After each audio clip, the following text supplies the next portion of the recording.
आदरणीय दर्शकबिन नमस्कार।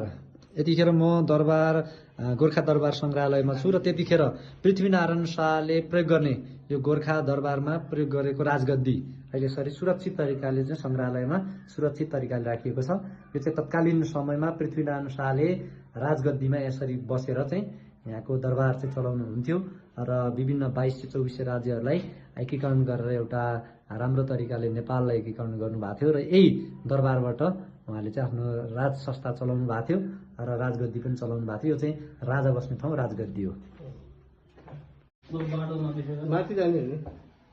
तपाईहरुले खुकुरी भन्ने साथ एउटा कुरो इतिहासमा आउँछ र हाम्रो नेपालको एउटा इतिहासमा एउटा दरिलो नाम के छ भने गोर्खाको खुकुरी, गोर्खाली भनेपछि खुकुरीको याद आउँछ र त्यो खुकुरी अहिले पनि संग्रहालयमा सुरक्षित राखिएको छ।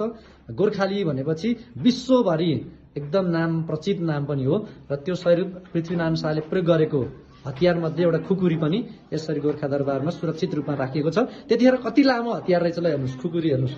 त्यही भएर गोर्खाली भनेपछि विश्वमा जुनसुकै देश पनि डराउँछन् हाम्रो गोर्खाली, नेपालको गोर्खाली भनेपछि। यो कुराहरू तपाईँले याद गर्नु होला। यो अहिले मैले ठ्याक्कै लिगेँ।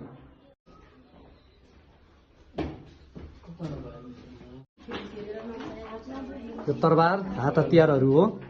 टाउकोमा लाउने एउटा के अरे टाउकोमा लाउने हेलमेट सुरक्षित तरिकाले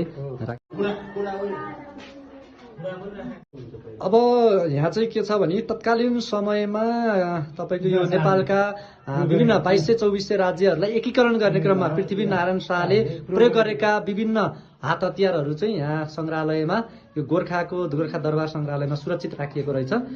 त्यही यो चाहिँ हात हतियार हो। हेर्नुस्, यसरी चाहिँ संग्रहालयमा सुरक्षित छ। साथीहरू, तपाईहरु पनि एकचोटि भिजिट गर्नुस् र हेर्नुस्।